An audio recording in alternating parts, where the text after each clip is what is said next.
Saya akan coba lihat bagaimana sih 5G dan IoT ini bisa membantu meningkatkan layanan di sistem pembayaran atau di sistem finansial di Indonesia di masa depan. Next. Tentunya sebagai bagian dari finansial sistem kita dan khususnya Jalin dalam hal ini, kita akan selalu sederhananya bicara kita melek teknologi. Kalau nggak itu ya kita akan menjadi tidak relevan di dalam perkembangan teknologi itu sendiri. Next. Nah, teman-teman, jadi kalau kita lihat apa sih irisan antara IoT dan 5G, kalau kita bisa refer tadi dari beberapa pembicara sebelumnya, tentunya 5G ini kaitannya dengan IoT dan financial services akan sangat sekali membantu dalam hal content distribution dan sensing. Sebagaimana kita pahami bahwa IoT itu ada 3 komponen besar yang sangat penting, yaitu sensing, network, dan analitik.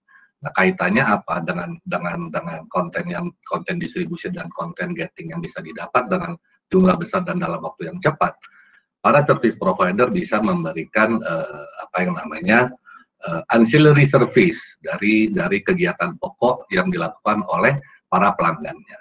Misalnya apabila data yang cukup kita dapatkan, kalau sekarang ini kan yang kita dapat itu cuma nomor kartu, jumlah, tanggal gitu ya.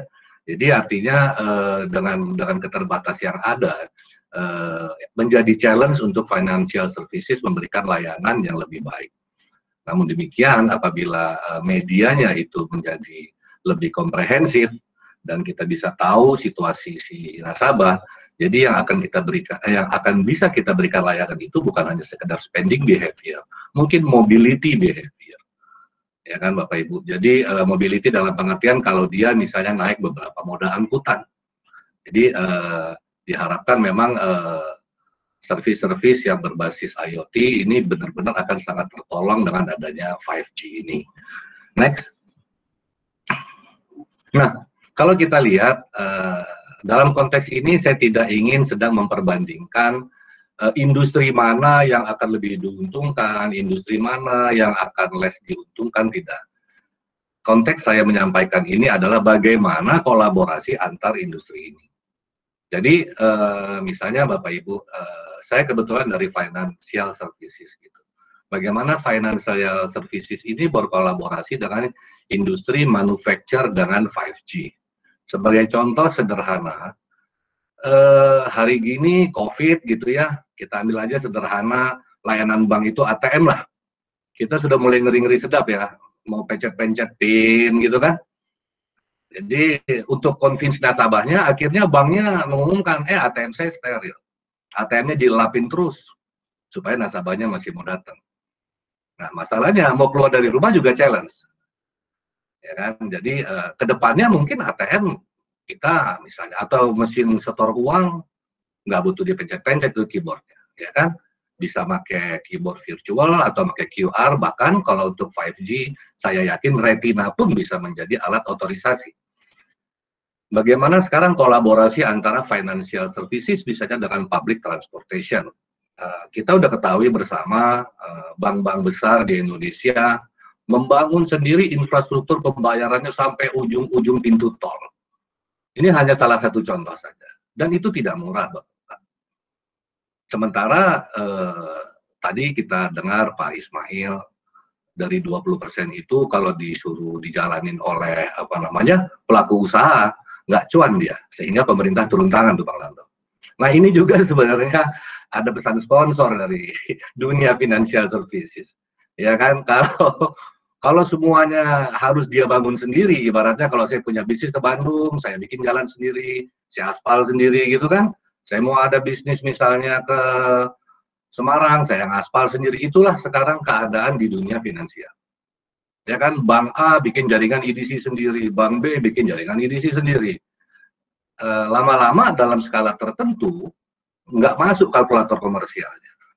Nah, jadi sedemikian rupa sehingga diperlukan share services, baik dari sisi front-end processing-nya, dan tentunya disupport oleh kekuatan jaringan komunikasi yang sangat-sangat mumpuni dan advance sebagaimana dengan halnya 5G. Nah, misalnya contoh ketiga saya ambil bagaimana kolaborasi financial services dengan toko. Nah, zaman COVID seperti sekarang, kasihan yang jualan kan. Misalnya contoh mall lah tutup, yang buka masih cuma supermarket gitu. Gimana toko baju? Orang beli baju itu kan nggak cuma karena punya uang, dia mau coba-coba, ya kan? Mau beli sepatu mau coba-coba dulu baru beli. Nah, dengan adanya 5G, harapannya misalnya augmented reality itu bisa menjadi embedded service bagi toko-toko. Jadi mau dia ada COVID, nggak ada COVID, gitu ya, pergerakan dia tetap jalan sedemikian rupa sehingga mereka tetap punya power untuk attract transaksi bagi para pelanggan-pelanggannya. Jadi sebenarnya sangat besar sekali harapannya dari kekuatan infrastruktur dan 5G ini bisa akan mempercepat kolaborasi antar segmen sedemikian rupa sehingga ekonomi kita bisa jalan dengan lebih baik lagi. Next. Nah, kalau kita lihat apa sih demand side-nya. Jadi di sebelah kiri saya tadi udah disampaikan juga oleh Pak Merza, kalau ada 5G sih cloud business udah bukan barang aneh lagi, ya kan? Apa untungnya cloud business? Ya artinya kalau kami melayani member-member kami kan nggak semuanya institusi besar, ada juga institusi-institusi kecil.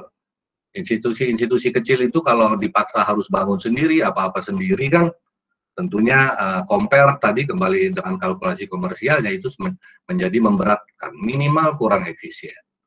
Nah, layanan IoT atau berupa service yang generik yang bisa mendukung layanan-layanan yang bersifat umum dari sisi finansial sektor itu bisa kita kembangkan melalui IoT ini yang dalam hal ini Jalin sebagai perusahaan sekarang posisinya switching company dan kita juga bersiap untuk bertransformasi untuk mengenable hal-hal tersebut. Kalau kita lihat di sisi kanan dari bagaimana hal itu bisa di-enable oleh 5G, tentunya kalau dari sisi kami sahabat-sahabat semua kami hanya ambil yang low energy gitu ya, low complexity gitu ya. Karena memang bisnis di financial industri ini nggak harus ekstrim data, nggak juga sih gitu ya. Tapi harapan kami sih kan kalau sekarang misalnya bank untuk menjangkau nasabahnya dia cetakin kartu, dia kirimin kartu gitu ya, dan sekarang sudah mulai beralih ke mobile gitu kan.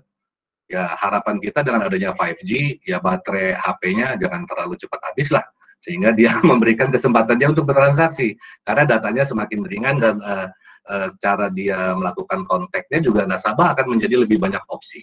Artinya ada istilah bring your own device to your life. Artinya kalau sekarang kita dompetnya ada beberapa kartu, ya ke depan ya kartunya diemulate secara diemulasi ke HP-nya, ya sudah dia cukup pegang HP cukup. Ya kan, nggak perlu repot-repot mau belanja, mau cabut dompet lah, terus dompetnya harus yang selipannya banyak gitu kan. Nah, artinya kalau kebetulan sekarang juga anak-anak muda sudah punya smartwatch, ya smartwatch-nya pun bisa dipakai untuk bertransaksi. Tentunya dengan teknologi 5G ini hal tersebut sangat-sangat memungkinkan. Next. Ini salah satu potret saja teman-teman sekalian. Sebenarnya di financial industry saya tidak bahas yang kiri lah ya. Yang kiri itu doa kita yang sekarang lagi survive, yang lagi jatuh harapannya akan bangun. Yang di kanan itu teman-teman sekalian kalau dari sisi financial services dengan teknologi yang lebih cepat, lebih baik dan informasi yang didapat lebih banyak, apa yang menjadi concern nasabah itu akan semakin bisa diadres. Tadi sudah dilihat apakah bukan bicara murah dan mahal tapi affordable. Nasabah juga demikian terhadap layanan finansial gitu ya. Sekarang kita juga sudah mulai lihat ke arah sana yang buka rekening pakai selfie segala macam gitu ya. Dan mungkin ke depannya harapannya adalah layanan-layanan yang digitalisasi itu akan membuat nasabah merasa dimengerti, ya kan? Nasabah merasa dia punya kontrol, dan tentunya financial services sebagai pemberi layanan juga mendapatkan informasi yang cukup untuk bisa melayani nasabahnya. Untuk itu juga financial services perlu kolaborasi dengan surrounding industri yang akan mengenable fungsi-fungsi dari finansial. Next. Tadi kita sudah mendengar bahwa 4G to 5G itu di 2025. Kita bersyukur kalau kami di financial sektor, Pak Bang Lando, bersyukur regulator kita juga udah berpikir ke sana. Jadi sudah ada blueprint sistem pembayaran Indonesia 2021-2025, di mana itu kalau kita lihat roadmap-nya itu benar-benar mempersiapkan kita ke era digital. Di kanan bawah itu saya kasih salah satu contoh institusi ya cukup punya uang untuk melakukan. Tapi kalau kita lihat yang di kiri bawah, bagaimana Bank Buku 2? Sementara mereka ada di ujung-ujung Indonesia. Nah, disitulah Jalin sudah mengidentifikasi dan sedang mempersiapkan untuk meleverage. Kawan-kawan kita di Asbanda maunya menjadi regional champion di provinsinya, betul ya Bang Lando? Iya kan? Tapi kalau disuruh invest sendiri berat ya. Jalin sudah mempersiapkan untuk itu sedemikian rupa sehingga ekosistem pembayaran digital di Indonesia itu kami akan turut aktif untuk memperkuat dan untuk mencapai ekosistem tersebut. Next. Nah, menyikapi tren teknologi dan hal yang ada, tentunya sebagai company, kami memiliki 3 besaran yang menurut kami cukup relevan. Secara internal kami memperkuat capability, ya kan? Tentunya kita lakukan konsolidasi, evaluasi platform yang ada, dan juga kami melihat horizon-nya itu adalah bukan di zaman COVID, tapi beyond COVID. Nah, beyond COVID-nya sudah mulai muncul kemarin, sudah diumumkan oleh pemerintah, tapi mau seberapa panjang, nah ini kita adu panjang napas ini. Tapi itu tidak menyurutkan kami untuk tetap berinvestasi untuk mengantisipasi future yang akan datang. Dan juga tadi bersyukur sekali kita sudah dapat informasinya, tahun 2025 itu menjadi penting. Baik dari sisi infrastruktur komunikasi maupun dari arsitektur sistem pembayaran Indonesia, dan tentunya dengan adanya COVID ini juga serta-merta sudah merubah behavior customer. Ya, kami juga tetap secara kontinu membangun komunikasi baik ke regulator sampai ke supplier. Jadi benar-benar kita sangat aware untuk menjaga supaya infrastruktur sistem pembayaran ini tetap bisa melayani masyarakat Indonesia dalam kondisi apapun. Nah, tadi Pak Merza sudah colek-colek urusan talent ya Pak ya. Sebenarnya kami berdua nggak contekan ya. Jalin itu kami membangun namanya innovative culture. Jadi tepat sekali tools is a tools ya. Key poinnya adalah people. Jadi kita rubah mindset dari para Jaliners, kita bangun dengan budaya baru, kita bangun budaya digital yang sadar dan align. Next. Tentunya karena kami bagian dari Kementerian BUMN, akhlak menjadi dasar kami. Kami memiliki corporate culture yaitu bisa. Ya, nggak harus jenius, tapi nggak ada matinya gitu ya, istilahnya bisa ya. Sinergi, ya kita harus sinergi, bukan main-main. Sekarang di dunia digital kalau nggak kolaborasi, termasuk kolaborasi dengan segmen lain pun, sebagaimana saya sampaikan di depan, itu menjadi hal yang penting dan harus tangguh.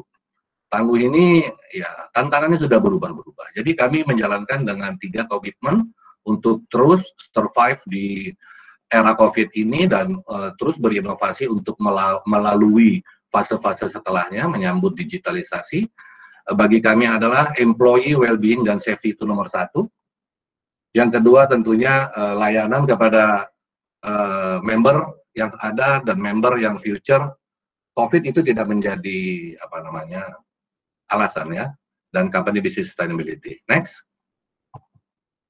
Ini salah satu use case saja, kawan-kawan. Jadi bagaimana kami berkolaborasi dengan AI company, ya kan? Kalau sekarang ini untuk leading service harus ada supervisornya, ada checkernya. Kalau sekarang enggak, pasang aja kamera situ sama AI, nanti kelihatan tuh. Ini beneran ngepel atau enggak gitu. Behavior customer yang datang. Kalau kita di Sudirman Tamrin kan ada yang suka foto-foto tuh ya. Kalau Pak Polisi senang lihat orang pakai helm. Kalau kami takut ada orang pakai helm masuk ruangan ATM gitu. Jadi nggak harus patroli 24 jam lagi satpam-satpamnya. gitu Pak. Jadi dari ini dia bisa trigger. Next. Bang Boyko, tinggal 3 menit lagi ya. Ya Bang. Jadi inilah apa yang kami lakukan untuk mempersiapkan ke depan. Kami mempersiapkan share services digital yang akan mengkolaborasikan, yang akan melayani masyarakat, baik itu di sisi physical channel maupun di non-physical channel. Sehingga tadi Bang Lando yang kawan-kawan kita yang buku 2 atau sebagian buku 3 itu bisa mengenable jalin kapabilitas jalin yang sedang kami kembangkan sekarang. Next. Tentunya sahabat-sahabat semua, dengan majunya teknologi kita tidak akan boleh melupakan negara kita gitu. Jadi apa yang kami lakukan dan apa yang dilakukan oleh regulator tentunya adalah untuk menjamin kedaulatan sistem pembayaran nasional. Ya kalau 5G tahu-tahu dari kutub utara jualan sendal ya repot. Ya kan duitnya langsung lari ke sana. Jadi ini benar-benar kalau dari penelaahan kami terhadap peraturan-peraturan yang ada baik dari Kominfo maupun dari Bank Indonesia ini sudah cukup untuk menjamin kedaulatan sistem pembayaran nasional. Namun demikian kami tidak tertutup kemungkinan kami akan memberikan input ke depan sejalan dengan nanti terimplementasinya teknologi 5G di masa depan. Next. Mungkin ini akhir dari slide saya. Kami mengajak teman-teman, ayo kita punya horizon panjang sedikit, tetap positif berpikir, disiplin dengan protokol kesehatan. Mudah-mudahan kita semua bisa melewati itu si Om Covid sama Om Resesi, dengan sama-sama kita hand in hand untuk membangun ekonomi Indonesia ke depan yang lebih baik. Demikian Bang Lando dari saya yang bisa disampaikan sharing. Terima kasih. Assalamualaikum warahmatullahi wabarakatuh.